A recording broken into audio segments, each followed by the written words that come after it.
Today we share the NDE of Michelle, a lawyer from Atlanta, Georgia, United States. On October 12, 2024, Michelle was driving to an important client presentation. While weaving through the morning traffic, her mind was distracted with thoughts about the upcoming meeting. Quicker than expected, her car reached an intersection, and suddenly Michelle saw the large flash of semi-truck headlights straight ahead. She then heard thunderous screeching of tires, and everything went black. What follows is Michelle's NDE journey, where she learned celestial insights about the spiritual tradition of fasting.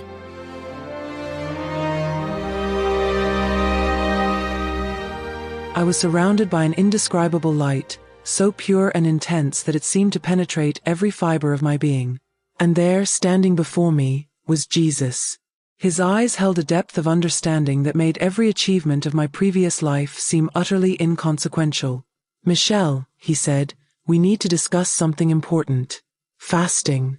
Humans have monumentally misunderstood fasting," he explained. "It's not a diet. It's not a performance. It's a sophisticated spiritual technology designed to recalibrate your entire spiritual ecosystem." Lord Jesus Christ the Vegetarian carefully explained the different types of fasting that can help provide spiritual upliftment.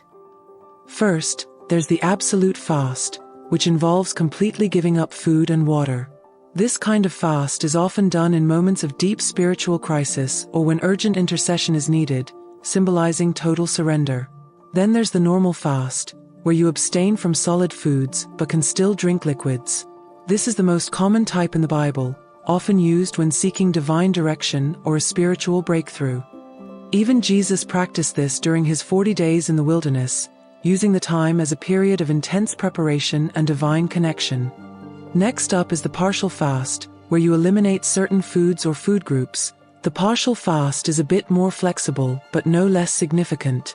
It's like Daniel's diet of vegetables and water, a choice rooted in spiritual discipline. For Daniel, refusing the king's rich food wasn't just about health. It was a bold stand for spiritual integrity and a way of staying aligned with his faith despite the cultural pressures around him.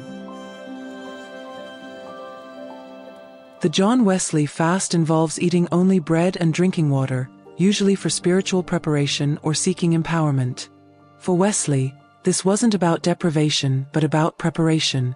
Before key spiritual gatherings, he would fast to sharpen his spiritual sensitivity, trusting that physical discipline could unlock deeper spiritual power. Lastly, there's the rotation fast. While primarily used for medical purposes, it carries a spiritual lesson about discernment and understanding what truly nourishes versus what might hinder. After explaining these different types of fasting, Lord Jesus Christ emphasized their practical importance. Jesus kept stressing how important it is to put these fasts into practice.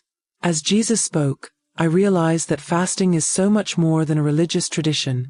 It's a deeply intentional spiritual practice, a way to realign ourselves with the divine and create a stronger connection to God's will. Lord Jesus Christ revealed the two most critical mistakes people make when fasting. The first is fasting as a spiritual performance. Jesus showed me vision after vision of individuals who transformed fasting into a spiritual performance. These were people who would announce their fasts on social media, who would dramatically talk about their hunger, who would ensure everyone knew about their supposed spiritual dedication. The visions were devastating. I saw countless spiritual opportunities squandered because individuals were more concerned about appearing holy than actually connecting with the divine. The second mistake is fasting without a clear spiritual intention. Jesus explained that fasting without a clear, specific spiritual intention was essentially spiritual malpractice. The most critical element of fasting, he explained, is your heart's intention. Lord Jesus Christ then showed Michelle a vision of a woman fasting with pure intention. A young missionary in a remote African village fasted with such pure intention that I could see spiritual atmospheres shifting around her. Her fast wasn't about personal achievement or public recognition. It was a genuine cry for divine intervention in her community. Lord Jesus Christ continued to explain the profound spiritual principles behind fasting with intention. First, he talked about spiritual alignment. Fasting, he said, opens up a unique connection with the spiritual realm. By temporarily stepping away from physical sustenance, you're showing a deeper hunger for something greater, spiritual nourishment. Next, he described intentional margin. In a world that's constantly loud and filled with distractions, fasting creates space for quiet. It's like clearing out the static so you can hear God's voice more clearly. Then there was the discipline of surrender. Every pang of physical discomfort during a fast is a reminder, a chance to let go of human desires and align yourself with God's will. It's about learning to prioritize the eternal over the temporary. Finally, he shared the idea of communal spiritual power. When people come together in fasting, there's a kind of spiritual synergy that happens. It's not just individual growth, it's a collective multiplication of spiritual energy and power.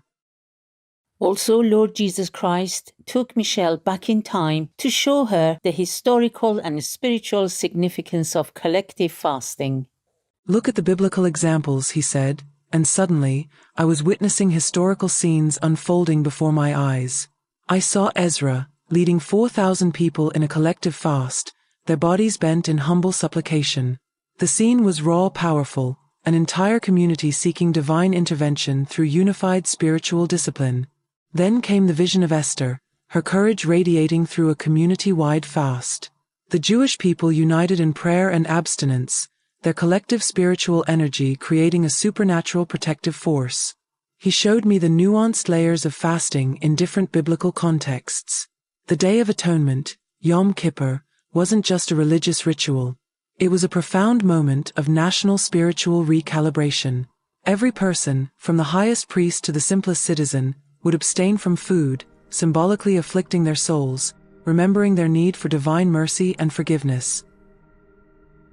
Lord Jesus Christ then shared with Michelle some of the modern struggles and misconceptions about spiritual fasting. Most people are afraid of fasting, he explained. They're conditioned by a world that constantly tells them to satisfy every physical craving immediately. True spiritual strength isn't about constant doing, but about strategic pausing. Fasting teaches you that your worth isn't in your productivity, he explained. Your worth is in your relationship with the divine. It's about learning to be, not just to do. Most people misunderstand spiritual disciplines, Jesus continued. They see fasting as a form of punishment or a spiritual diet. But it's actually a sophisticated communication technology between the human spirit and the divine realm. Lord Jesus Christ laid out practical, simple steps to help people implement spiritual fasting into their lives. First, he said, start small. Don't dive into a week-long fast if you've never fasted before. Begin with something simple, like skipping a single meal, and use that time to focus on spiritual connection. Next, have a clear purpose. Whether you're seeking guidance, interceding for someone, or pursuing a personal breakthrough, make sure you know why you're fasting. Then, create accountability. Find someone who understands the journey, a spiritual partner who can encourage you, pray with you, and keep you grounded throughout the process. The time you'd normally spend eating could instead be used for prayer, meditation, or diving into spiritual readings. It's about redirecting your energy toward God. Finally, he reminded me to be gentle with yourself. Fasting isn't about being perfect or meeting some rigid standard. It's about showing up with an intentional heart and pursuing a deeper connection with the divine.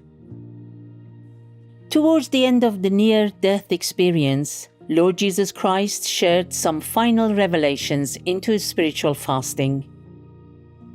Each moment of hunger became a prayer, each physical discomfort a channel of spiritual transformation. Your body is more than a physical machine, he said. It's a spiritual antenna. When you fast with intentionality, you're essentially tuning that antenna to receive divine frequencies. Your greatest spiritual breakthrough, he whispered, will come not through achievement, but through surrender. Then Michelle's soul returned to her body. Her eyes opened, and she was in a hospital room.